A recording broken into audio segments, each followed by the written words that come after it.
Okay, everyone. I'm Richard Herskowitz, the Artistic and Executive Director of the Ashland Independent Film Festival, and we're here with Hissoni Johnson, the director of the film you just saw, Takeout Girl. Hissoni, I'm really excited to talk to you about your really exciting film and just to know more about this production, which is just fascinating to me. Just first of all, just your background. I understand you were a U.S. Marine, a survivor of the Las Vegas Route 51 shooting. When did you get into filmmaking? I started filmmaking with my teammates when I was about 12 years old, and we made really bad feature films every summer, more or less, until we were about 21 years old, when everyone told us to get a life. I enlisted in the Marine Corps with my best friend, and he actually got deployed. I got injured before I was able to finish my service. We were Marine Corps Reserves, and we both did college athletics, and movies just kind of never left for me. It was always something I knew I wanted to do. And as far as the Route 91 shooting, that was a couple years ago, and I couldn't write a movie that crazy, to be honest. Like, it was a lot more intense than almost any experience I've ever had. And the crazy part about it is that it really increased my urgency to shoot Takeout Girl, because that actually happened before we went into principal photography. And in my heart, it couldn't have been more urgent. You know, when a moment happens like that, and your loved ones are in danger and you're in danger, everything becomes a little bit more urgent. Yeah. Well, what's so striking about this, among other things about this production, is just the collaborative nature of this. This is clearly something that involved, in particular, Hetty Wong's participation. As I understand that she brought the character to you. Am I right about that? You are absolutely right. Hetty Wong brought a first draft of the script to me and a premise. And we kind of hashed things out over several months until we had a first draft that we had written together. And Hetty's story was a little bit different than what we were working with right now and what you've seen on the screen. Mostly, it was a much more of a ensemble piece. And I wanted the story to revolve around a proactive young woman doing whatever it takes to take care of her family. And that was something Hetty responded to immediately. She was so collaborative and so enthusiastic, yet patient. And you have a producer and a co-writer and a lead. Normally, they're so excited to get in front of the camera. They'll sacrifice a lot of things to do that. That just wasn't her mantra. Whenever things needed time to simmer, she was the first one to propose that we take a minute to think about it.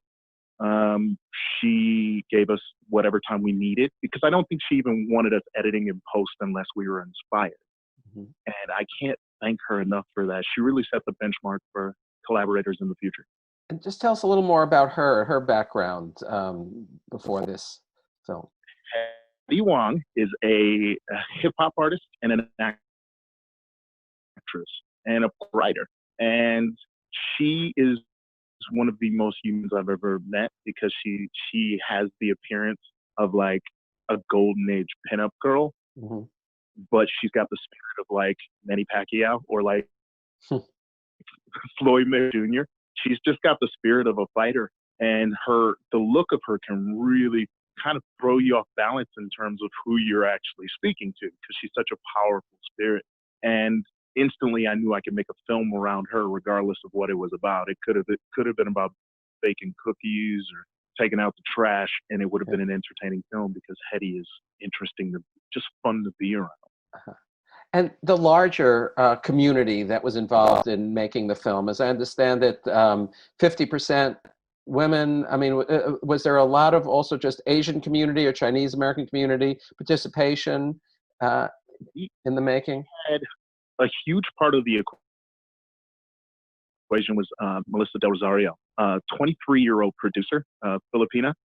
And her contribution was just really, you can't really measure the importance of it because she kept morale high. She found any location we really wanted. And she even got stupid things. I'd be like, hey, I want a pit bull for this shot. And she would look at me like, when do you want it? And I'd be like, later today. Uh-huh. And she would give me a look like, who do you think I am? And same with like cars and random locations. She really got it all done and not a single moment of like hesitation. I mean, there was hesitation because the things I was asking for were crazy, but she killed it. Mm-hmm. Hanaro Marzan was our camera op, and First AC, he's Filipino descent. Cristo Ramirez, Mexican descent. Our Jeff Zampino is our art design or set designer. Same thing with Audrey Page. Like it just sort of serendipitously happened like that. You know, we didn't set out to have a United Nations of a crew, but it happened. You know, when you were talking about the stupid things that your producer helped with, I was thinking about your music soundtrack and Stupid Young, as well as Raja Kumari. I mean, tell about these amazing, you know, Asian American hip hop sensations that you drew into the acting as well as the soundtrack. Hetty was responsible for Stupid Young's contribution. Mm-hmm. I believe Hetty went to him and showed him a sample from the film, and when he realized it was as serious as it was, and that he could kind of put his money where his mouth was in terms of aiding minorities in cinema, he jumped on the opportunity. He donated 2 songs, our title track, which is Mando and Cold Nights, and then we had a rapper out of the East Coast named Tim. His song is heavily featured in the drug montage sequence.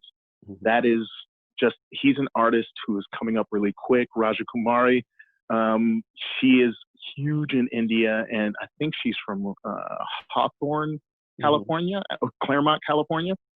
There's just so many. Oh, we have a MC Jen, who's a pretty huge artist. Most of his music has been featured. He was actually in the Fast and Furious films. Mm-hmm.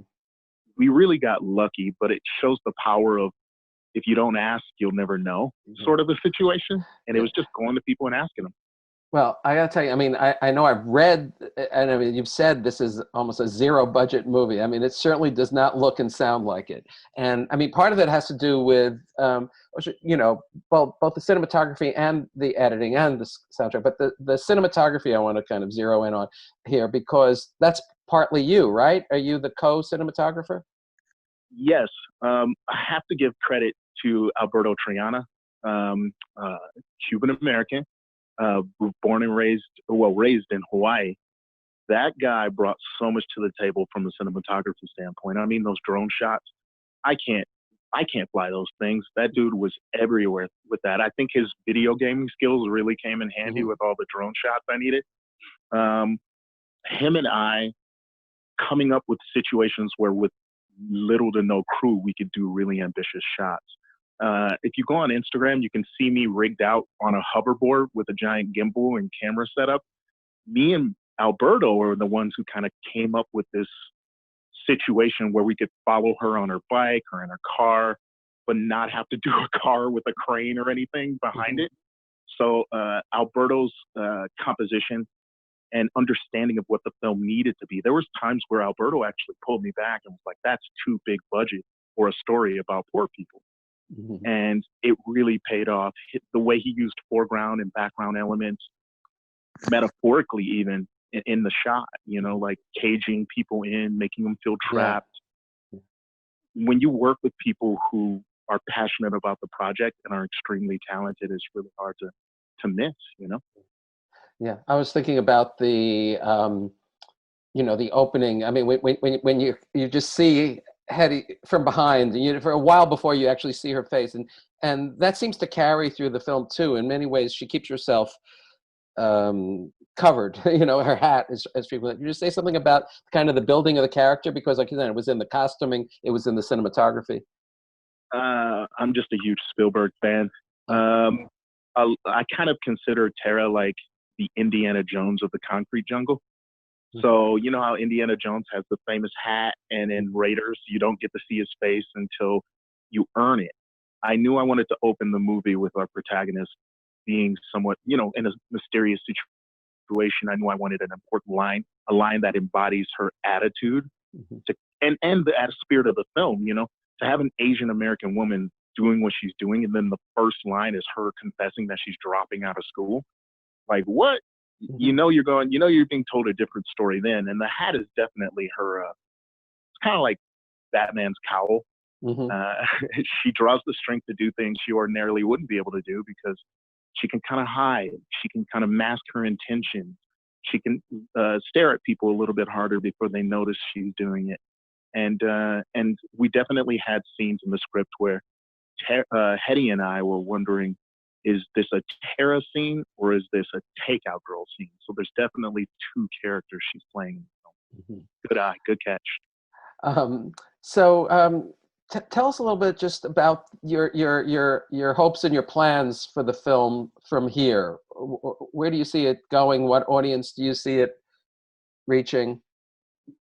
Well, I think one of our proudest achievements is that we're starting to get into film festivals around the country.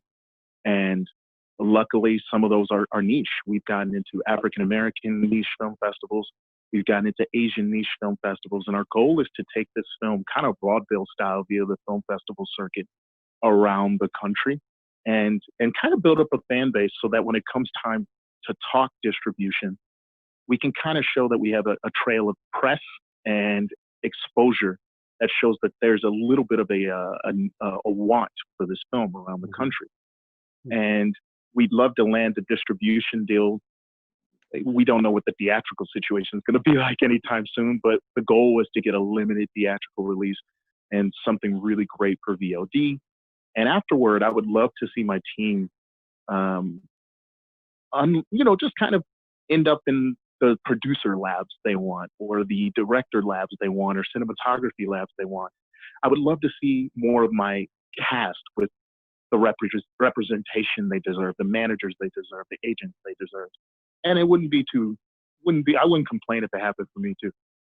Great. Sonny, I hope our festival helps with the propulsion the film deserves, and I just want to congratulate you on an astonishing feature.